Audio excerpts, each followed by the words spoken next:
ابتدا ہوتی ہے اللہ تعالیٰ کے پاک اور بابرکت نام سے کہ جو بہت مہربان اور نہایت رحم کرنے والا ہے۔ آج کی بات پروگرام میں میں ہوں طارق امین خالد ایڈوکیٹ۔ ہم نے گزشتہ پروگرام میں موسم گرما کے شروع ہونے کے ساتھ ہی بجلی کی بڑھتی ہوئی اعلانیہ اور غیر اعلانیہ لوڈ شیڈنگ اور بیچارے عوام کی حالت زار پر ایک پروگرام کیا تھا، اور اللہ کا شکر ہے کہ پروگرام کے نشر ہونے کے فوراً بعد گورنر سندھ نے کہ الیکٹرک کمپنی کے بڑے افسران کو اس سلسلے میں طلب کیا اور ان کی سرزنش کی، اور انہیں پورے موسم گرما میں لوگوں کو بلا تعطل بجلی کی فراہمی کے لیے انتظامات فوری اور ہنگامی بنیادوں پر مرتب کرنے کے لیے احکامات جاری کیے۔ مجھے یقین ہے کہ بات ایوانوں تک پہنچی ہے اور دوسرے بھی ایوانوں میں پہنچے گی، اور انشاءاللہ اس مسئلے کا حل ہوگا۔ اب بات کر رہے ہیں ہم کہ کل ایک نجی چینل نے کلپنگ کے ساتھ پورے مکمل ثبوت کے ساتھ بتایا کہ ہمارے معاشرے میں ہم لوگ روٹی کمانے کے لیے، پیسہ کمانے کے لیے، لوگوں کو لوٹنے کے لیے، انہیں بیماریوں کا شکار کرنے کے لیے کس طرح سے ناقص اور مضر صحت اشیاء خورد و نوش فروخت کرتے ہیں۔ ایک مارکیٹ میں مردہ مرغی کا ڈھیر لگا ہوا ہے، اور آدمی اونچی آواز سے پکار رہا ہے کہ 100 روپے، 80 روپے کلو، 50 روپے کلو، اور لوگ اس مرغی کو لے جا رہے ہیں۔ لے جانے والے کون ہیں؟ یہ یا تو ہوٹلوں والے ہیں، یا باربیکیو والے ہیں، یا پیزا اور شوارما اور برگر اور کڑھی بنانے والے لوگ ہیں۔ اب ان لوگوں کو جب یہ مردہ مرغی ملتی ہے تو وہ اسے، یہ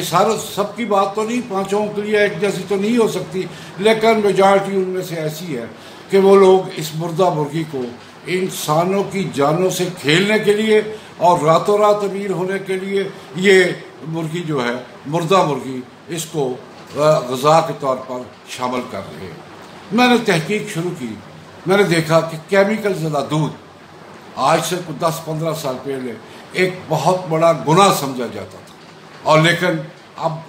قانون میں نرمی اور قانون کا احترام کرانے والے عملہ اور اداروں کی چشم پوشی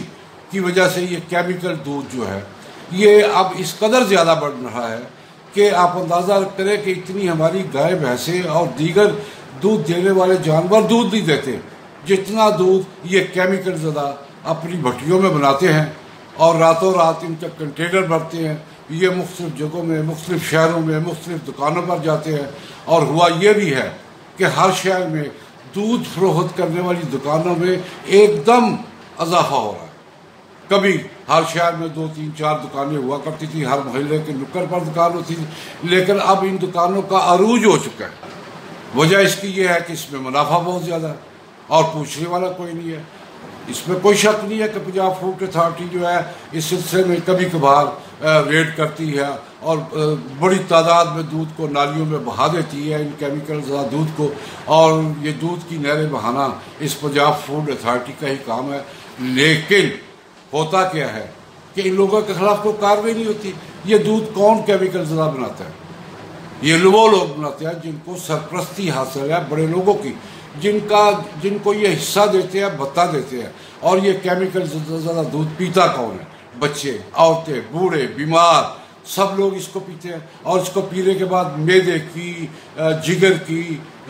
دل کی اور پھیپھڑوں کی اور پتہ نہیں کون کون سی موذی امراض کا شکار ہو جاتے ہیں بیچارے، اور وقت سے پہلے یہ ہسپتالوں کی زینت بنتے ہیں، اور وقت سے پہلے یہ لوگ جو ہے یہ قبرستانوں کی رونقوں کو آباد کر رہے ہیں۔ لیکن میں سمجھتا ہوں کہ اس سلسلے میں کسی قانون دان کو، کسی قانونی ادارے کو، کسی حکمران کو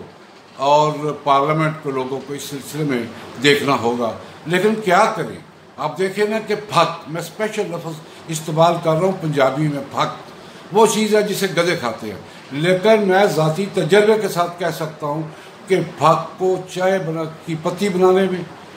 اور اس کو سرخ مرچوں کا پاؤڈر بنانے میں، ہلدی بنانے میں، خشک دھنیے کا پاؤڈر بنانے میں اور دیگر تمام چیزوں میں اس شدت سے استعمال کر رہے ہیں کہ اتنی پھک گدھے نہیں کھاتے جتنی پھک یہ انسانوں کو کھلا رہے ہیں۔ اس کے علاوہ آپ دیکھیں، بڑا چرچا تھا لاہور میں، فیصل آباد میں، پشاور میں مٹن کڑھی کا، کیا کمال مٹن کڑھی، اور بڑی تعداد میں لوگ بڑی قیمت خرچ کر کے مٹن کڑھی کھاتے تھے، لیکن پتہ چلا کہ وہ مٹن کے نام پر کتے کھلا رہے ہیں۔ پکڑے گئے، چلان ہوا، چھوٹ کے آ گئے۔ اور یار صورتحال یہ ہے کہ ہمارے ایڈیبلز میں جس قدر بھی یہ بدماشیاں ہو رہی ہیں، یہ ظلم ہو رہا ہے، یہ زیادتی ہو رہا ہے، یہ پوری قوم کے لیے لمحہ فکریہ ہے۔ اس سلسلے میں قانون پاس ہونا چاہیے۔ قانون کس نے پاس کرنا ہے؟ پارلیمنٹ میں۔ پارلیمنٹ میں کون بیٹھے ہیں؟ ہمارے منتخب کردہ لوگ بیٹھے ہوئے ہیں۔ ان کو یہ قانون بنانا چاہیے کہ کیمیکل زدہ دودھ ہو، کتے کی کڑھائی ہو، یہ اس میں سرخ مرچوں میں بھاگ کا شمار ہو یا اور چیزوں میں شمار ہو یا اسی قسم کی اور چیزیں ہوں، تو اس سلسلے میں جو بندہ چلان کیا جائے اس کا کیس جو ہے وہ انسداد دہشت گردی کی عدالت میں چلایا جائے، ان کو سزائیں ہوں، ان کی جائیدادیں ضبط ہوں۔ لیکن میں جب یہ بات پارلیمنٹ کی طرف دیکھتا ہوں تو کل رات کو ہی ایک نجی ٹیلی ویژن چینل پر میں ایک پروگرام دیکھ رہا تھا جس میں بتایا گیا ہے کہ KPK کی صوبائی اسمبلی ایک ایسا بل لانے پر غور کر رہی ہے کہ جس میں تمام ممبران اسمبلی کو اور ان کے اہل خانہ کو تمام مراد دوران سروس سٹنگ ممبر کو اور اس کے بعد بھی یعنی تا حیات یہ مراد ملیں گی۔ میں حیران ہوں یار کہ وہ تمام مراد جو ایک ممبر اسمبلی منتخب ہونے کے بعد اسمبلی میں بیٹھے کے بعد عوام کی نمائندگی کرنے اور قوانین بنانے اور بل بنانے کے بعد حاصل کرتا ہے، وہ اس کا حق ہے، استحقاق ہے۔ میں تو سمجھتا ہوں اس میں بھی کمی لانی چاہیے، لیکن بہرحال لیکن کیا کہ جب وہ نکل جاتا ہے، اس کی ٹینیور ختم ہو جاتا ہے، نیا ممبر آ جاتا ہے، تو کون سا ایسا جمہوری ملک ہے اور کون سا ایسا جمہوری قانون ہے اور کون سا ایسا جمہوری ضابطہ ہے یار،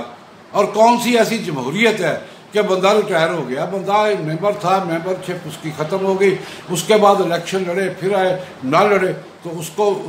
کو اور اس کے اہل خانہ کو تا حیات وہ تمام مراد PIA میں، ریل میں، صحت میں، دیگر اداروں میں وہ ملتی ہیں۔ اور کیا بات ہے یار، کیا کر رہے ہو؟ یہاں عام آدمی کو روٹی کے لالے پڑے ہوئے ہیں، عام آدمی کو خالص اشیاء خورد و نوش دستیاب نہیں ہے، عام آدمی بجلی کے بل دینے سے آوازار ہے، اور آپ کیا قانون لا رہے ہیں؟ اگر ایسا کوئی قانون KPK اسمبلی میں ہے تو میں گزارش کروں گا وزیر تبدیلی سرکار کے سربراہ جناب وزیر اعظم سے کہ مہربانی کر کے ایسا بل کسی صورت میں نہ پاس ہونے دیا جائے۔ اور ممبر اسمبلی آتا ہے، اس کو سہولتیں ملتی ہیں، ٹھیک ہے، وہ قابل احترام ہے، ہمارے لیے بہت قابل احترام ہے، وہ کام کرتے ہیں، قابل احترام ہے، اور جب وہ اپنی وہ ٹینیور پورا کر لیتے ہیں اس کے بعد انہیں کن مراد کی ضرورت ہے یار؟ وہ کوئی سپریم کورٹ کے جج تھے، وہ کوئی ڈپٹی کمشنر ریٹائر ہوئے تھے، وہ کوئی الیکشن کمیشن کے چیئرمین کے طور پر ریٹائر ہوئے تھے، اور یار ممبر اسمبلی تھا، ممبر اسمبلی عوام کا نمائندہ آیا اور چلا گیا، اور دوسرا آئے گا وہ بھی سہولتیں لے گا، وہ بھی چلا جائے گا۔ لیکن یہ کیا کہ تا حیات ان ممبر اسمبلی کو بھی اور اس کے اہل خانہ کو بھی ایسی سہولتیں دینا، اگر ایسا کوئی بل ہے تو میں ہاتھ جوڑ کر وزیر اعظم صاحب سے گزارش کرتا ہوں کہ عوام پر رحم کھائیں،